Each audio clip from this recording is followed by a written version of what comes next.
Master TV. Very well, man out.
கரெக்டாக ஒரு 7 நிமிஷம் கொடுங்க.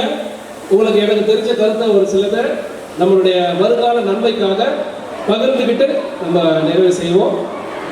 இந்த நிகழ்ச்சிக்கு எனக்கு இங்கே வந்து உங்கள் கூட கலந்துக்கிட்டு ஒரு சிறப்பாளராக இங்கே பங்கு பெற்று குழந்தைங்களுடைய பர்ஃபார்மன்ஸ்லாம் பார்க்கறதுக்கு எனக்கு வாய்ப்பு கொடுத்த அன்பு சகோதரர் பெஞ்சமின் அவர்களுக்கும் கரஸ்பாண்டன்ட் அவர்களுக்கும் என்னுடைய மனமார்ந்த நன்றியை தெரிவிச்சுக்கிறேன். அங்கே உட்கார்ந்து பார்க்கும் பொழுது நம்ம பள்ளிக்கூடத்தில் இருந்த ஃபீலிங் எனக்கு அப்படி இருந்தது, பேரண்ட்ஸ்க்கும் அப்படி இருந்திருக்கோம்னு நினைக்கிறேன். இப்போ குழந்தைங்க பண்ணுற பர்ஃபார்மன்ஸ் பார்க்கும்போது குறிப்பாக என்னன்னு கேட்டிங்கன்னா, சின்ன பிள்ளைங்க எல்கேஜி ப்ரீகேஜி குழந்தைங்க பர்ஃபார்மன்ஸ் பண்ணும்போது அவங்க அம்மா அப்பா எங்கே உட்காந்துருக்காங்க பார்த்து அங்கேயே எட்டி பார்க்குதுங்க. நம்மளும் அதெல்லாம் செஞ்சுருக்கோம். அந்த நினைவுலாம் கொண்டு வர்றதுக்கு இது ஒரு பிளாட்ஃபார்மாக அமைஞ்சிருக்கு. ரொம்ப மகிழ்ச்சி. இந்த நேரத்தில் நம்ம குழந்தைங்க அவங்களுடைய வேலையை சிறப்பாக செய்கிறாங்க. நம்ம டீச்சர்ஸ் அவங்கள செய்ய வைக்கிறாங்க. என்னன்னு கேட்டிங்கன்னா, நம்ம கூட குழந்தைங்க இருக்கிற நேரத்தை விட அதிகமாக ஆசிரியர் கூட தான் அதிகமாக நேரம் ஸ்பெண்ட் பண்ணுறாங்க. நம்ம கூட காலையில் எழுந்துக்கிறாங்க, குழந்தைங்க குளிச்சு ரெடி ஆகிட்டு டிஃபன் சாப்பிட்டு நீங்கள் வந்துடுறாங்க. அதோட சாயந்தரம் வராங்க, டியூஷன், கொஞ்ச நேரம் படிக்கிறது, அதுக்கப்புறமா தூங்குறாங்க. குறைவான நேரம் தான் நம்ம கூட இருக்கிறாங்க. ஆகவே என்ன சொல்ல வரேன்னு கேட்டிங்கன்னா, நம்மளுடைய குழந்தைங்களுடைய எதிர்காலம் பேரண்ட்ஸ் ஆகிய நமக்கு எந்த அளவுக்கு பொறுப்பு இருக்கோ அந்த பொறுப்பை விட அதிகமான பொறுப்பு ஆசிரியர் எடுத்துக்கிறாங்கன்றதுல இந்த நேரத்தில் நான் பதிவு பண்ண விரும்புகிறேன். நல்லா தான் கை தட்டுங்க. நம்ம ஆசிரியர் நம்ம குழந்தைங்களுக்காக உற்சாகமாக அவங்க வந்து கீழே உட்காந்து கூட சொன்னேன், இந்த மேடையில் நடக்கிற பர்ஃபார்மன்ஸ்லாம் பண்ணதுக்கு குறைந்தபட்சம் 1 மாத காலமாவது அவங்க உழைப்பை போட்டிருக்கணும். அதனோட 1 மாத காலத்தினுடைய உழைப்பு தான் வெளிப்பட்டிருக்கு இன்னைக்கு. ஆகவே நம்ம குழந்தைங்களை நம்மளை விட அதிகமாக அக்கறை எடுத்துக்கிறது யாரு கேட்டிங்கன்னா டீச்சர்ஸ். இதுதான் உண்மை. அவங்களுக்கும் பசங்க இருப்பாங்க, அவங்க கூட டைம் ஸ்பெண்ட் பண்ணுறது கூட அவங்களுக்கு நேரம் இருக்காது. ஆனால் நம்ம பிள்ளைங்க சிறப்பாக வரணும், பள்ளிக்கூடத்தில் ஒரு சில கமிட்மெண்ட் கொடுத்துருக்காங்க, அதை முழுமையாக சரி செய்யணும்னு சொல்லிட்டு 5:30 மணிக்கு பள்ளிக்கூடம் முடிஞ்சா கூட 7 மணி 7:30 மணி வரைக்கும் இங்கே இருந்து அந்த வேலையை முடிச்சுட்டு போகிறாங்க. நம்ம குழந்தைங்க மேலே அதிகமாக அக்கறை எடுத்துக்கிறாங்க நம்மளை விட. ஆனால் நம்ம என்ன பண்ணுறோம் தெரியுங்களா, ஒரு குடும்ப நபராக இருந்து சொல்கிறேன், பாசிட்டிவாக எடுத்துக்கணும். பசங்க பள்ளிக்கூடத்துலேருந்து வராங்கன்னும் போது தயவு செய்து அவங்க கூட கொஞ்சம் நேரம் ஸ்பெண்ட் பண்ணுங்க. டிவியில் சீரியல் போட்டுட்டு உட்காந்துட்டு ஆமாம் கை தட்டி சிரிச்சிட்டு இருக்கிறது, இல்லைன்னா அவங்க கூட சேர்ந்து அழுதுட்டு இருக்கிறது, அந்த மாதிரி செய்யும் பொழுது அது உங்களுடைய விருப்பம், உரிமை. பட் ஆனால் என்ன சொல்ல வரேன்னு கேட்டிங்கன்னா, நம்ம குழந்தைங்க கூட கொஞ்சம் நேரம் ஸ்பெண்ட் பண்ணணும். பேரண்ட்ஸ் இதை அட்வைஸாக கொடுக்குறாங்கன்னா எடுத்துக்காதீங்க. ஒரு குடும்ப உறுப்பினராக இருந்து உங்க கூட ஷேர் பண்ணிக்கிறேன், உங்க பிரதராக இருந்து ஷேர் பண்ணிக்கிறேன். அவங்க கூட நீங்க கொஞ்ச நேரம் உட்காந்து நீ பள்ளிக்கூடத்தில் என்ன நடந்தது ராஜா, என்ன சொல்லி கொடுத்தாங்க, என்ன நீங்க உங்களுடைய திறமையை வெளிப்படுத்துனீங்க, உங்களுக்கு அந்த இன்னைக்கு செஞ்ச விஷயத்துல உங்களுக்கு என்ன ரொம்ப பிடிச்சது, இதெல்லாம் கொஞ்சம் பேசுனீங்கன்னா அவங்க மனசுல இருக்கிற திறமையை வெளிப்படுத்துவாங்க, உங்ககிட்ட சொல்லுவாங்க. நீங்க பேச பேச பேசதான் அவங்க கிட்ட இருக்கிற திறமையை நீங்க கண்டுபிடிக்க முடியும். அவங்க கிட்ட என்ன திறமை இருக்குன்றதை கண்டுபிடிச்சு அதை நீங்க ஷார்பன் பண்ணீங்கன்னா பிள்ளைங்களுக்கு ஒட்டம்னு கேட்டீங்கன்னா 100% பெற்றோர்கள் கிட்ட இருந்து தான் ஒட்டும். பெற்றோர்கள் கிட்ட இருந்து தான் அந்த நல்ல ஒழுக்கம் பண்புலாம் ஒட்டும். ஆகவே நம்ம எப்படி நடந்துக்கிறோன்றது ரொம்ப முக்கியம். குறிப்பா எல்லாமே 100% சரியா இருக்க முடியாது, பெர்ஃபெக்டா இருக்க முடியாது, ஒத்துக்கிறேன். ஆனா கூடியமான வரைக்கும் குழந்தைங்க முன்னாடி உண்மையா, அன்பா, நேர்மையா, எல்லாமே பாசிட்டிவா இருக்கிற விஷயத்த நீங்க செய்யுங்க. உங்களை பார்த்து தான் பிள்ளைங்க வரும். ஏன்னா பிள்ளைங்களுக்கு ஒரு வயது வர வரைக்கும் பெற்றோர் தான் ஹீரோ, ஹீரோயின், அப்படிதான் அவங்க பார்ப்பாங்க. அப்படி இருக்கும் பொழுது உங்களுடைய நேரத்தை அவங்க கூட ஸ்பெண்ட் பண்ணணும். தாழ்மையாக கேட்டுக்கிறேன். பெற்றோர்களுக்கு செய்தி, குழந்தைகளுக்கு செய்தி என்னன்னு கேட்டீங்கன்னா, எல்லாரும் மாதிரியும் வந்தோம், பிறந்தோம், படித்தோம், நானா சம்பாதிக்கிறேன் மாதிரி இல்லாமல் சாதிக்கணும், சாதனை படைக்கணும். இறைவன் ஒருத்தர் இருக்காரு, இறை சக்தின்னு ஒன்று இருக்கு. நீங்க உங்களுடைய நேர்மையான உழைப்பை கொடுத்தீங்கன்னா, ஸ்டூடெண்ட்ஸ்க்கு சொல்றேன், நேர்மையான உழைப்பை கொடுத்தீங்கன்னா நல்லா படிக்கிற நேரத்தில் குறிப்பாக படிப்பில் இருக்கணும் முழுமையாக கவனம். விளையாடுறீங்களா, விளையாட்டுல முழுமையாக கவனம் இருக்கணும். அந்த மாதிரி அந்த மூமெண்ட்ல நீங்க என்ன செய்றீங்களோ அதை முழுமையாக அர்ப்பணிச்சு செஞ்சீங்கன்னா வருங்காலத்தில் நீங்களும் ஒரு பெரிய சாதனையாளராக வருவீங்கன்றது 100% கேரண்டீடான விஷயம். நல்ல பள்ளிக்கூடத்தில் இருக்கீங்க, அவங்க வரலாறு சொன்னாங்க, என்னென்னலாம் ஆக்டிவிட்டி செய்கிறோன்னு சொல்லியிருக்காங்க. 12 பேர் சென்டர் கொண்டு வந்திருக்காங்க, டாப்பர் கொண்டு வந்திருக்காங்க. இதெல்லாம் பார்க்கும்போது டீச்சர்ஸ், இந்த பள்ளிக்கூடம் எல்லாமே சிறப்பாக செய்துன்றதை ஒரு எடுத்துக்காட்டாக உங்களுக்கு ப்ரூஃப் பண்ணியிருக்காங்க ஸ்டேஜில். அது மட்டும் இல்லாமல் ஸ்போர்ட்ஸில் பர்ஃபெக்டாக இருக்காங்க. பாக்ஸிங் பற்றி சொன்னாங்க. நம்மளுடைய தமிழர்களுடைய பண்பாடு கலாச்சாரம், இது தீபாவளி பண்டிகை, பொங்கல் பண்டிகை, அதுக்கு விழா நடத்திருக்காங்க.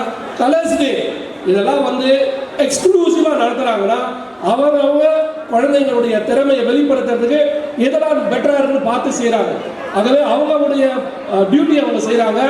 பெற்றோர்கள் நம்மளுடைய பங்களிப்பு கொடுக்கணும். குழந்தைங்களும் நம்மளுடைய இன்டெலிஜென்சி வெளியே வரணும்னா மேலே மேலே மேலே மேலே பயிற்சி செய்துக்கிட்டே இருக்கணும். 7 நிமிடம் ஆயிருக்கும்னு நினைக்கிறேன், கூடிய சீக்கிரம் முடிச்சிடறேன். யாராவது +2 படிக்கிற பசங்க சும்மா பேசிக்கிட்டே இருக்கணும்னு வச்சுக்கோங்களேன், கேட்டுட்டு இங்கேயே போயிட போகிறது. +2 படிக்கிற பசங்க, சார் நான் எவ்வளோ படிக்கிறேன் சார், என்னால் சாதிக்க முடியல, யாராவது இருக்கீங்களா? ஒரு எக்ஸாம்பிளா உங்களுக்கு டவுட் இருக்கா? நான் நல்லா படித்தா சாதிக்க முடியும், சாதிக்க முடியாது, அந்த மாதிரி யாருக்கா டவுட் இருக்கா? +2 பசங்க வாங்க, ஒரு சின்ன எக்ஸாம்பிள் செஞ்சு காமிக்கிறேன். லைஃபுக்கு இதுக்கு மைண்டில் உங்களுக்கு ஞாபகம் இருக்கும். நீங்கள் உழைப்பை முழுமையாக கொடுத்தீங்கன்னா சக்ஸஸ்ஃபுல்லாக லைஃப்பில் வருவீங்கன்றது ஒரு எக்ஸாம்பிள் சொல்கிறேன். யாராவது துடிச்சனா வாங்க பார்க்கலாம். +2 படிக்கிற பாய்ஸோ கேர்ள்ஸோ, கேர்ள்ஸ் வேணாம், பாய்ஸ் தான் ஸ்ட்ரென்த் அதிகமாக இருக்கும். +2 12th is not year. 10th இருக்காங்களா? 10th ஸ்டாண்டர்ட் பசங்க இருக்கீங்களா?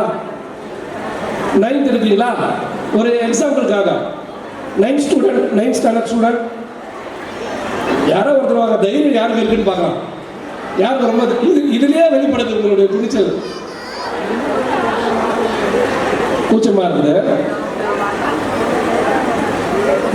3 கொடுக்குறேன், 3 சொல்றேன். 1 2 3. ஓகே, 2 பேர் வந்தாங்க. நல்லா கை தட்டுங்க. குழந்தை துணிச்சலா வந்திருக்கிறாரு. நம்ம குழந்தைங்களை உற்சாகப்படுத்தணும். இல்லை எனக்கு பத்தலை, ஒரு கை தட்டுறதுல ஒரு சீக்ரெட் சொல்கிறேன். இல்லை வேணாம், நீங்கள் வந்து கெஞ்சி கேட்டு வாங்கணும்னு இல்லை. இப்போ நீங்கள் கை தட்டுவீங்க பாருங்க. கரெக்டாக கை தட்டினா என்ன நன்மை இருக்குன்னு சொல்லட்டுமா? கை தட்டினீங்கன்னா நீங்கள் ஆரோக்கியமாக இருப்பீங்க, உடல் ஆரோக்கியமாக இருக்கும். இந்த கை அக்குபஞ்சர் ப்ரெஷர் வந்ததுன்னா இந்த ப்ரெஷர் மூலியமா நீங்கள் உடல் உள்ளுறுப்புலாம் ஆரோக்கியமாக இருக்கும். கை தட்டுங்க பார்க்கலாம் குழந்தைக்கு. பார்த்தீங்களா? நமக்கு நண்பன்னா மட்டும் நியாயமே கிடையாது. நம்ம குழந்தைகளை நம்ம உற்சாகப்படுத்துறோம். ஓகேவா? சரி, தம்பிக்கு சொல்கிறேன். நல்லா பலம் இருக்கா? இருக்கா? ஓகே. இப்போ இவர் நினைச்சா திங்கிங்ல தாட்ல அவர் என்னால் முடியும் அப்படின்னு நினைச்சாருன்னா எதையுமே சாதிக்க முடியும். நீங்க ஒரு எக்ஸாம்பிள் இதை நீங்க பார்த்துட்டு உங்க குழந்தைங்களுக்கு இங்க இல்லாதவங்களுக்கு சொல்லிக் கொடுங்க போயிட்டு. சரியா? மனசு என்ன சொன்னா பண்ண முடியுது முடியாது.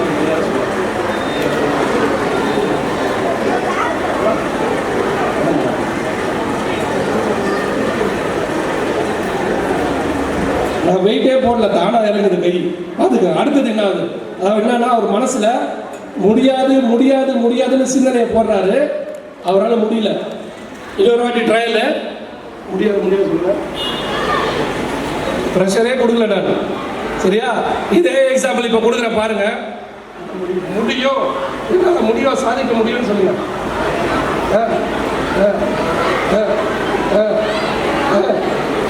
பாத்தீங்களா எக்ஸாம்பிள்? என்னால முடியும்னு சொல்லிட்டு அவர் சிந்தனையில போட்டாருன்னா கோல் பண்ண முடியுது. அப்ப கூட அவருக்கு டவுட் கொஞ்சம் இறங்குது கை. அதாவது என்ன சொல்ல வரேன்னு கேட்டீங்கன்னா, முதல்ல நீங்க மனசுல நினைக்கணும், நான் +2ல ஸ்டேட் ஃபர்ஸ்ட் வர போறேன் அப்படின்னு நீங்க மனசுல நினைக்கிற பிள்ளைங்க. நீங்க அந்த முடிவெடுத்து நீங்க செய்தீங்கன்னா நிச்சயம் ஸ்டேட் ஃபர்ஸ்ட் வருவீங்க. இதுதான் எக்ஸாம்பிள் காமிச்சா. புரிஞ்சுதா? இதை எப்பவுமே ஞாபகம் வச்சுக்கணும். இதை ஞாபகம் வச்சுன்னா சாதனையை படிப்போம். இப்ப கை தட்டுங்க இவருக்கு.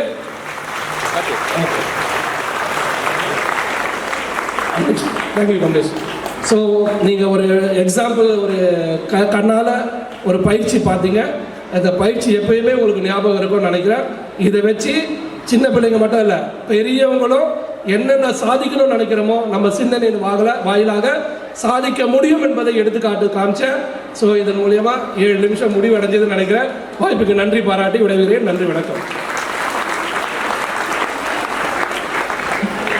Thank you, sir, for your thought-provoking words. Sure, all the parents will follow whatever you said because they are our parents, that is VOCNs. Next, I'll move on to another chief guest. Thirusi Benjamin, sir, General Secretary. Delhi Babu sir அவர்கள் சொன்னாரு 7 நிமிஷம் உங்ககிட்ட time கேட்டாரு. அதே போல நான் வெறும் 3 நிமிஷம் டைம் கேட்கிறேன் உங்ககிட்ட. ஏன் சொல்லுங்க? பசங்க அதிகமா பேசுற இந்த கிளாஸ் ரூம்ல டீச்சருக்கு பிடிக்காது. அதே போல டீச்சர் அதிகமா பாடம் எடுத்துக்கொண்டே இருந்தா பசங்களுக்கு பிடிக்காது. இன்னொரு விஷயம் என்னன்னு பாத்தீங்கன்னா, சீஃப் கெஸ்ட்னு சொல்லி யாராவது அதிக நேரம் பேசுவாங்கன்ட்டு இந்த பேரண்ட்ஸ் பாருங்க அப்படியே பயங்கரமா பயந்து இருப்பாங்க, எங்க அதிகமா பேச போறோம்னு சொல்லிட்டு. அதனாலதான் ஒரு 3 நிமிஷம். கரெக்ட் தானே நான் சொன்னது? அதனால பயப்படாதீங்க, ஒரு 3 நிமிஷத்துல முடிச்சிடுறேன். சொல்ல வேண்டிய கருத்தை சார் சொல்லிட்டாரு. VOC வித்யாலயா மெட்ரிகுலேஷன் ஸ்கூல், இந்த ஸ்கூல்ல படித்த மாணவன் நான். இன்னைக்கு இதே ஸ்கூல்ல ஒரு சீஃப் கெஸ்டா நிக்கிறேன். கடந்த ஆண்டு கூட ஆனுவல் டே செலிப்ரேஷன்ல நான் இங்க கலந்துக்கிட்டேன். அதே போல கடந்த மாசம் நடந்த ஸ்போர்ட்ஸ் மீட்லயும் நான் ஒரு சீஃப் கெஸ்டா எனக்கு ஆனர் பண்ணாரு சிவராமன் சார் அவர்களுக்கும் இந்த பள்ளி நிர்வாகத்திற்கும் நான் நன்றி கடன் பட்டிருக்கிறேன். இந்த நேரத்தில் நன்றியை நான் பதிவு செய்கிறேன். அதே போல பாத்தீங்கன்னா இந்த ஸ்கூல்ல பாத்தீங்கன்னா ஸ்போர்ட்ஸ் ரொம்ப ரொம்ப முக்கியத்துவம் கொடுப்பாங்க. அதே போல கல்வியில ரொம்ப மிக மிக முக்கியத்துவம் கொடுப்பாங்க. அந்த மாதிரி ஒரு பள்ளிக்கூடம் நான் பேரண்ட்ஸ்க்கும் கல்வி குழந்தைகளுக்கும் இங்க படிக்கக்கூடிய குழந்தைகளுக்கும் ஒரே ஒரு நிமிஷம் ஒரு சின்ன ஒரு இது சொல்லிட்டு போயிடுறேன். நம்ம கிட்ட இருக்கிற பொருளை வந்து திருடலாம், நாம கம்ப்ளைண்ட் கொடுக்கலாம். நம்ம கிட்ட இருக்க காரை திருடலாம், நம்ம கிட்ட இருக்க வீடை கூட திருடுவாங்க, நம்ம கிட்ட இருக்கிற நகைகளை திருடலாம். நாம போயிட்டு புகார் செய்வோம் எங்க காவல் நிலையத்தில். ஆனா புகார் செய்யாத ஒரே ஒரு சம்பவம் எதுன்னு பார்த்தீங்கன்னா நம்முடைய கல்வி, நாம் கற்கக்கூடிய கல்வியை யாராவது திருட முடியுமா? நாம எங்கன்னா போயிட்டு என்னுடைய அறிவை திருடிட்டாங்க, என்னுடைய நான் படிச்ச கல்வி எனக்கு கல்வியை அறிவை திருடிட்டாங்கன்னு சொல்லிட்டு நம்ம எங்கன்னா கம்ப்ளைண்ட் கொடுக்க முடியுமா? ஆகையால் இந்த உலகத்திலே மிக மிக சிறந்தது நம்ம கிட்ட திருட முடியாத ஒரே விஷயம் பார்த்தீங்கன்னா நம்முடைய கல்வி. ஆகையால் பிள்ளைகளுக்கு நல்ல கல்வி அறிவை கொடுப்பதற்கு இது போன்ற பள்ளிகள் உள்ளன. பெற்றோர்கள் தங்களுடைய குழந்தைகளை அறிவு சார்ந்த பள்ளியில் படிக்க வைக்கிறீர்கள், அவர்களுக்கு உறுதுணையாக நீங்கள் தான் இருக்கிறீர்கள். அதே போல ஆசிரியர் பெருமக்கள் இருக்கிறார்கள். உங்களுக்கும் இந்த ஸ்கூல் கல்வி நிர்வாகத்திற்கும் நான் நன்றி கடன் பட்டிருக்கிறேன். மீண்டும் ஒரு முறை நன்றி சொல்லி விடைபெறுகிறேன். நன்றி, வணக்கம். கரெக்டா 3 நிமிஷம் தான் கூட ஆகல, நான் முடிச்சுக்கிறேன். நன்றி, வணக்கம்.